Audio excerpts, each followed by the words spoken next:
Hola, ¿qué tal? Bienvenidos a este nuevo programa de Aranguren Televisión, con el cual vamos a intentar conocer un poquito más cada uno de los pueblos que componen nuestro valle. Para ello, vamos a invitar a un personaje ilustre de cada uno de los pueblos para que nos explique y nos cuente lo que él sabe y la historia y la toponimia, en todo lo que podamos sonsacar a esa persona de ese pueblo. Y hoy, Rafa Vallano, ¿dónde estamos? Pues estamos en Aranguren, el primer pueblo del valle, empezando por uno de los cuernos de la media luna, mugando con el valle de Hues, con Ardanaz. Este es el camino que sube a Arizco, que se llama este monte. Y bueno, hemos elegido este lugar pues porque es una atalaya perfecta para ver pues prácticamente todo el valle. ¿Y Aranguren?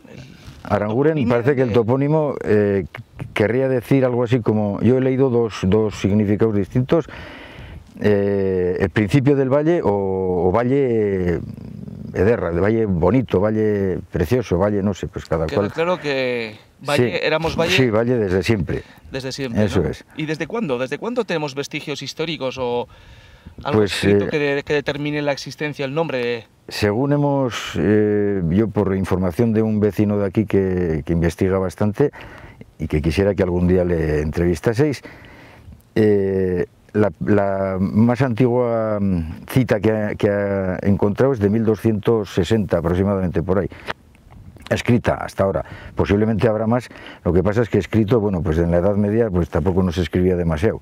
Porque aquí hay vestigios prehistóricos. Vestigios prehistóricos hay, eso está claro. Tenemos ahí en Irulegui el castro, un castro de tipo celta, no quiere decir que sea un castro celta, sino que es de tipo celta. Y luego pues aquí arriba parece ser que hay algún resto también de algún cronlech, algún fondo de cabaña y bueno, pues cosicas. ¿Y por qué crees que se fundó exactamente aquí, geográficamente aquí? Hombre, pues a la vista está que es un valle riquísimo en cuanto a agricultura y ganadería, esto es ideal. Mucha agua, lo primero, tiene muchísima agua, hay fuentes por todas partes, que tampoco es demasiado común ya en esta zona.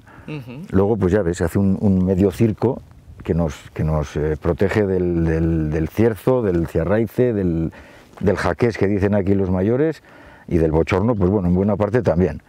Es un sitio si yo hubiese tenido que buscar un sitio para instalarme, como lo busqué y lo encontré, fue este. A las espaldas el bosque y enfrente el campo, ¿no? Exactamente.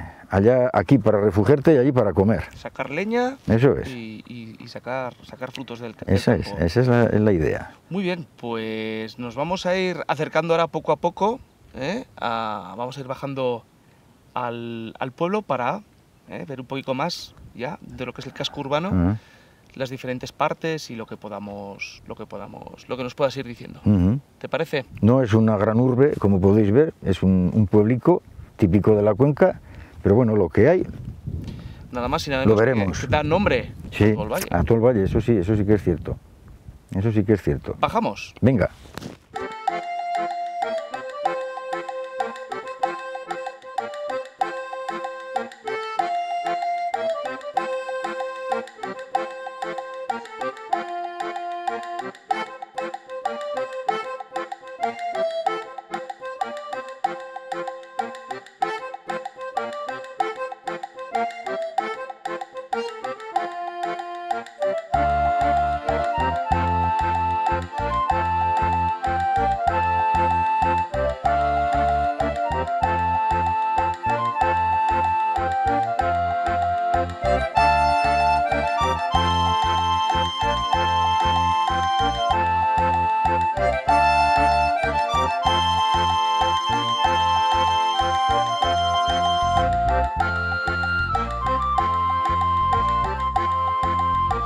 Bueno, Rafa, por fin, estamos aquí en el pueblo. Ya estamos. En la placica del pueblo, enfrente de...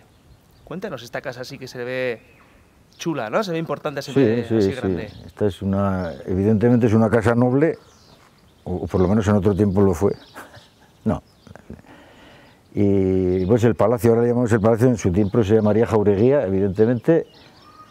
Y yo creo que fue Palacio Cabo de Armería, El escudo que tiene en la clave central es del señor de Eransus, que sería el dueño, el que construyó. Ajá. Y parece ser que será pues hacia el siglo XVI o así, con ese arco un poco apuntado, por ahí, me figuro yo que será de esa época. Vemos una torre, ¿era así de una torre? Sí, o era... estos palacios típicos de la cuenca eran, normalmente pues solía ser dos torres, con alguna espillera, alguna tronera, donde se refugiarían en caso de asedio, se refugiarían ellos con los víveres y tal, y luego pues el resto solían ser un patio de armas, un patio entre medio, y las viviendas pues de los dueños y normalmente pues de los criados o de los aparceros, de los críos que tenían. ¿Se sabe no sé, si históricamente el Valle de Aranguren, o en este caso Aranguren, ha participado en alguna guerra o No, yo creo que no, escrito no hay nada especial. Hemos leído de 1500 y algo. Hombre, saldrán más cosas, como he dicho antes, pues cuando este vecino investigue un poquito más seguramente van a salir más cosas. Pero bueno, una cosa curiosa que ha salido es un individuo afincado en Córdoba, que es descendiente de Aranguren y que pide el derecho a ostentar en su fachada el escudo de Aranguren, porque él es hidalgo natural de este valle y de este pueblo. Ajá. ¿Y desde Córdoba? Sí, el hombre estaba afincado en Córdoba, pues no sabemos por qué, pues ya sabes, cuando el descubrimiento de América, mucha gente de aquí, de Navarra, principalmente fueron baztaneses, pero bueno, hubo de todo Navarra, pues fueron a Cádiz, sobre todo a Cádiz y a Sevilla, pues porque era donde se estableció el comercio con las Indias. Ajá. Entonces podía ser eso, bueno, podía ser algún clérigo también de prosapia, pero bueno, pues no. ¿Y el escudo para qué lo pedían? Porque tenía... El escudo pues era, digamos, el certificado de que eras hidalgo, de que eras de apellido, de que eras una persona de origen noble. Y claro, no era una cuestión solo de fardar o de ostentar, sino que bueno, pues tenía sus beneficios, no pagaban impuestos o pagaban muchísimo menos que los parias. O sea, el que tenía... Sí, tenía su exención de hacienda de impuestos, la cosa tenía su importancia, no era mero aparentar, era un poco más que todo eso. Y entonces, bueno, pues eso, esos casos se daban muchos. ¿Y a lo largo de la historia ha tenido el Valle de Aranguren alguna presencia, algún acto importante, o en las guerras recientes, o algún...? No, en las recientes no. Bueno, pues en las recientes pues me figuro que como todo Navarra, las 3 guerras carlistas o las 2 y media que hubo, se quedó en la ruina, pues porque arruinaron, entre los liberales y los carlistas, arruinaron a todo el mundo, y entre luego los muertos y los que tuvieron que exiliarse, dejaron a Navarra en la ruina total. Y en el 36 pues me figuro que todavía no se ha oído nada, así como en la Ribera hubo salvajadas muy grandes, aquí no se ha oído gran cosa, alguna pequeña anécdota, pero no se ha oído gran cosa. Lo que sí hubo fue cuando Mina el joven, el sobrino de Espoz y Mina, tenía mucha amistad con los de la casa Munarriz de Laviano, y bueno, pues lo cogieron aquí. Cuando lo cogieron aquí, bueno, sí, lo cogieron aquí, pero bueno, eso ya os contarán, que habrá gente más documentada que yo. Muy bien, Rafa. Yo me limitaré a lo poco que sé de esto y... ¿Te parece si vamos a otro punto de...? Sí, vamos si queréis para que veáis, donde yo pienso o pensamos que estaría la otra torre, gemela, porque eso ya ves cómo hace en la esquina, que sobresalen unas piedras, sí. Eso quiere decir que la pared antes seguía. Entonces, probablemente esta sería un poco más baja y aquella un poco más alta. Y luego por el otro se cerraría igual. Sería pues eso, un cerrado con 2 torres. Lo que me extraña un poco es la orientación de esta torre, pero bueno, pues esto era el camino de la Quidain. Sí. Por aquí seguramente, a pesar de que la cañada de los aezcuanos, de Milagro de la Aezcua, bajaba por Ilundain, pues me figuro que claro, aquí esto sería un camino importante. Vale, también. Vamos a ver si vemos esa segunda torre y luego vamos a la torre, a otra torre. Sí, a Casa García Arena. Muy bien, venga. Muy bien, vamos para allá.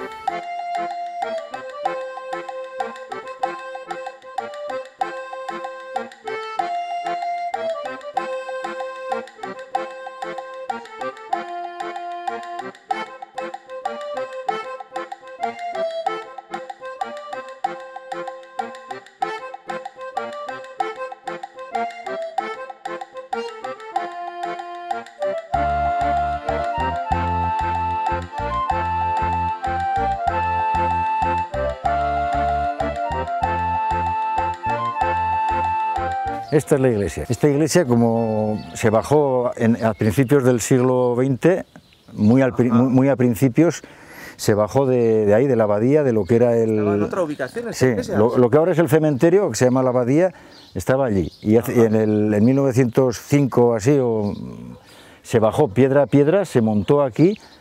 Y en Auzolán, sí. Y bueno, pues eso. Y lo triste es que después de 100 y pico años, pues la encontremos en el estado que está ahora, pues porque su dueño legal pues la tiene abandonada y eso es. Y no hay otra cosa. Muy bien, pues nada, vamos a otra ubicación que está mejor conservada. Venga. Caramba, Rafa, esta sí que es una torre bien restaurada, ¿no? Eso es una torre bien restaurada y recién restaurada, lleva muy poco tiempo, unos 2 o 3 años. Ajá. Y esta torre se le llama de Ibero porque aquí había adosada una casica, vale, muy sencillica, que vivía una familia, pues que eran los iberos, que aún siguen viviendo en el pueblo. Aquí se debieron criar 15 hijos, una familia de 15 hijos. De los de antaño, ¿no? De los de antaño, que luego tuvieron que ir a América y tal y cual. Bueno, y la torre en realidad es de esa casa, que es una casa de las 4 fuertes que había en el pueblo. Sí. Y después, pues con los años, pues vete a saber por qué vicisitudes habría pasado esto, pues pasó a otros dueños que no tenían nada que ver con la casa, y aquellos la vendieron y la vendieron otra vez, y ahora es pues de un vecino, de otro vecino que tiene no sé lo que tiene, una casica hecha ahí. Y esto parece ser que es una torre palomar. Nosotros siempre pensábamos que era otra torre defensiva, ¿no? Eso eran los apoyos de las palomas, y ahí hacían los nidos.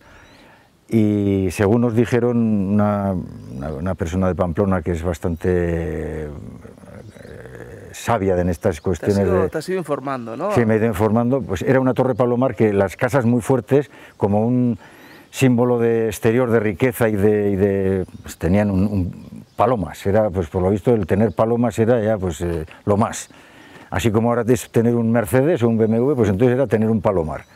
¿Y demográficamente cómo se estructuraba el pueblo? Pues estas casas eran los propietarios de toda la tierra, 4 familias solían ser, algunas de ellas, casi ninguna vivía en el pueblo, vivían por ahí, y luego tenían pues sus criados, sus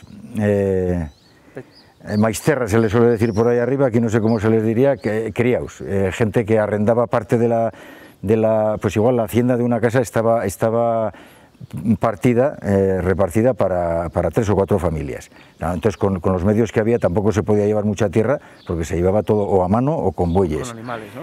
Entonces estas casas pues eso, tenían igual 3 o 4 criados cada una. Y esta, por ejemplo, yo siempre he conocido a los dueños llevando la hacienda, pero en estas otras había, pues esta era una casa enorme, de las principales del pueblo, que en su día se quemó. Era pues una casa también típica, con un patio, ¿no? Forma cuadriculada, un patio interior. Ahí tenía el arco, como no sé si lo podéis ver en la esquina esa, empieza ahí, la primera dovela del arco empezaba ahí, a la izquierda, y ahí era la entrada principal de la casa. Y esta a principios del siglo también se quemó, y entonces para evitar que la próxima vez ocurriese lo mismo, que se quemase todo, pues lo que hicieron fue hacer esa calle en medio y esto partirlo para 3 familias. Y aquí había aún, me parece que eran otras 2. Vale.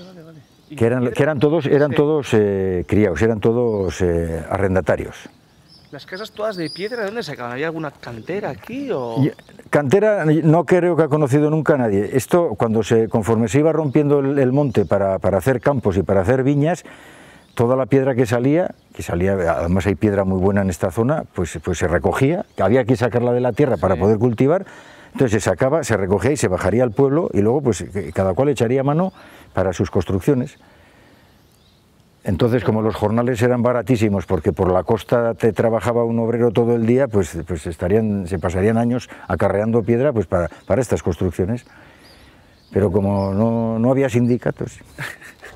¿Y los términos que nos has ido diciendo son todos provenientes del euskera? Sí, ¿no? todos. Aquí hasta hace muy poco tiempo todo era euskera. Bueno, de hecho aquí el euskera se duró hasta principios del principios del siglo XX, o sea que a escasos 100 años... 1900 y poco. Sí, todavía había, ya quedaba, pues, pero bueno, estaba el euskera vivo, o sea, no se puede decir que eran pueblos euskaldunes, porque ya el retroceso empezó, dicen que el retroceso fuerte empezó con las guerras carlistas, y claro, desde 1860 y pico, que fue la última, pues bueno, pues 40 o 50 años habría tardado en quedarse pues en el estado en que estaría en el siglo XX, que estaría ya pues agonizando, pero bueno, estaba vivo.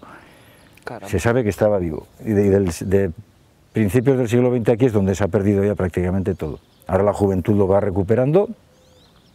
Muy bien.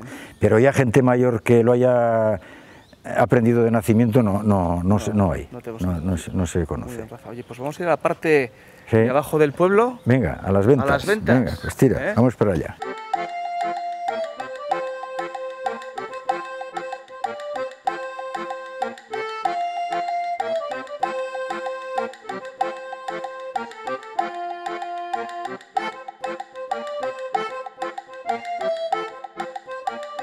Bueno, Rafa, aquí es las ventas. La venta vieja. Sí, la venta vieja. Que aquí, pues bueno, mira lo primero la portalada. Es una portalada mucho más grande que las normales. Entonces se supone que como todas las ventas de caminos medio importantes, aquí guardarían pues una calesa, ¿suficiente como para meter un carro? Sí. Las caballerías cambiarían, habría unas caballerías de refresco seguramente para hacer el cambio. Tendría su venta, pues me figuro que tendrían sus camas y darían de comer a cualquiera. Era una venta de las de camino que estaría abierta las 24 horas del día, los 3. Carretera, ¿no? Eso antiguamente.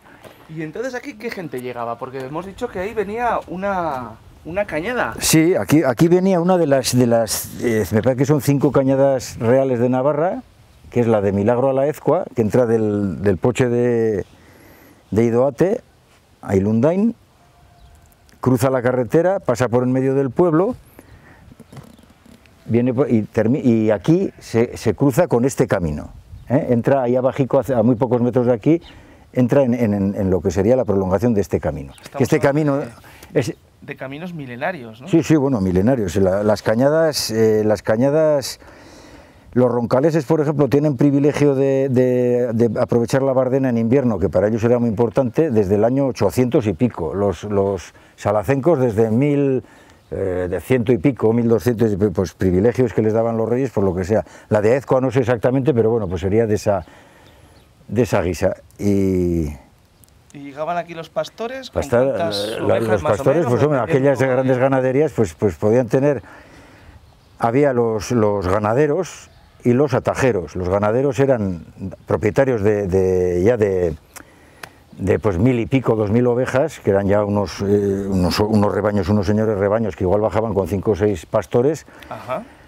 Y luego los atajeros, que eran pequeños ganaderos con menos cantidad, que las juntaban y con un par de pastores o ellos se alternarían bajando a la Bardena pues cada 15 días y los otros subiendo, en fin, no sé cómo lo harían, pero bueno, los atajeros. Esta era una zona pues eso, que lógicamente pues en el cruce aquel tenían dormidero, dejarían ahí el ganado a pasar la noche con un par de pastores o un pastor y un rapatán, y los demás pues vendrían a comer, a cenar y a dormir a la venta. Y entonces, además de ganaderos y agricultores, ¿qué otras profesiones había aquí? Sí, pues lo que hacía falta en un pueblico de estos, pues un herrador, bueno, sería herrero también, haría pues eso, pequeños arreglos,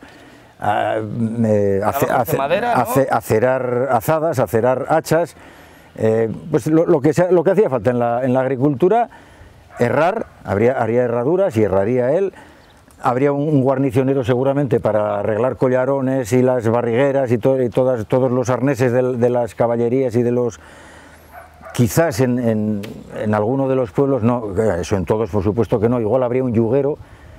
Aquí solía haber yugueros en Huarte y en Villava, entonces cabe la posibilidad de que al estar esto tan cerca se irían allí a hacerlos, pero bueno, también cabe la posibilidad de que hubo un carpintero en Laquidain, fíjate tú que...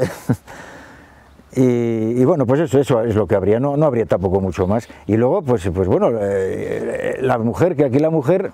Eso te iba a preguntar.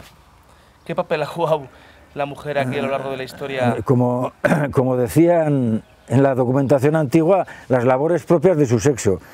Lo que pasa es que las labores propias de su sexo eran tantas, tan variadas y tan... Por ejemplo, si el pastor, el de casa, se bajaba con las ovejas a la Bardena... Pues fíjate tú, en los valles pirenaicos, las mujeres prácticamente entre almadieros, el que no era pastor era almadiero, las mujeres de los almadieros se quedaban con todos los críos, con los abuelos, con los enfermos, con los impedidos. Y claro, luego había que sembrar en mayo o en abril, y para sembrar hay que preparar la tierra. Pues a ver quién preparaba la tierra, pues las preparaban ellas, con los pocos que se quedarían. Hombre, algún hombre se quedaría, pues los que tenían oficios, estos oficios que hablamos, pues evidentemente pues también colaborarían pero la carga que se llevaban las mujeres era... Y aquí no sería tanta, porque aquí no se trashumaba, pero bueno, matanzas, lo primero parir. Con los críos al campo, porque aquí las mujeres iban al campo, iban a recoger remolacha, iban a layar, iban a todo. En los últimos años no, pero anteriormente sí. Bueno, las mujeres hacían de todo. Y claro, tenían que preparar el año, tenían que limpiar pues las alubias, los garbanzos, los escoles, almacenar, la matanza, por supuesto, salar, es que no paraban nunca. Las huertas, por supuesto, los hombres serían los que menos trabajarían en las huertas. Y la economía familiar. Y la economía familiar, por supuesto, la llevaban ellas. Y gracias a que la llevaban ellas, aquí se ha sobrevivido, si no... Porque los hombres, otra cosa no hemos tenido, pero vicios incalculables. Y claro, las mujeres eran las que sostenían, tiraban del ramal al hombre y guardaban los maravedís en el delantal y allá no. Muy bien. Sí. A la mujer aquí ha tenido una importancia, bueno, vital. Si no hubiese habido mujeres aquí. Y luego, pues carreteros que hacían el viaje de Urroz con machos o con... Sí, con machos, porque aquí seguramente con carruajes no habrían hecho nunca. Y bueno, pues también pasarían aquí, entonces entrarían de allá y en vez de bajar por la cañada, entrarían por el pueblo y cogían este camino y luego empalmaban con la cañada. Actualmente lo que se ha producido es un pequeño barrio, ¿no? Sí, es un barrio, pues primero estaba esta venta, la venta vieja, después un hermano de esta casa, uno de los dos hermanos, el pequeño se quedó aquí y el mayor se hizo una casa al principio del barrio este, la venta nueva, y luego pues hijos del pueblo y tal, uno de los iberos, dos casas hay de los iberos que os he explicado allá arriba en la torre, y los demás, bueno, también de esa familia hay más, hay sobrinos, y luego los demás pues se vendieron unas cuantas parcelicas que eran comunales para poder hacer las infraestructuras del pueblo, porque este pueblo teníamos una Electra de esas de pedales, que cada 3 días nos quedábamos sin luz y sin desagües. Bueno, estaba muy atrasado este pueblo, y hace unos 20 años así pues se vendieron unas parcelicas y se dejó pues como está ahora, que está muy bien. Que está muy bien, ¿eh? Está muy bien. Y eso, y lo demás pues no se ha construido más, pese que a algunos cuando los follones del vertedero nos tildaban de especuladores de la tierra y no sé qué, que la queríamos para especular, aquí no ha especulado nadie.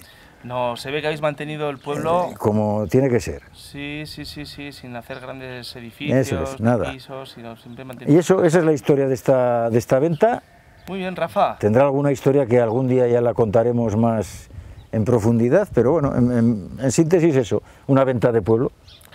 Seguro que tenemos un montón de cosas todavía que podríamos hablar de Aranguren, ¿verdad? Casi seguro que sí. Quizás será para otro momento. Sí. Gracias por habernos dado estas pinceladas al resto de los habitantes de nuestro valle. Y, no sé, despídete animando a la gente que se venga. Pues eso, que se venga, que se entere un poco de la historia de su pueblo o del pueblo que lo acoge y que haga lo posible porque se mantenga. Nada más y nada menos. Bueno, Rafa, insisto, muchas gracias. A vosotros. Desde Aranguren Televisión, desde los que hemos venido aquí a vivir al valle. Muy bien. Nos vemos en la siguiente.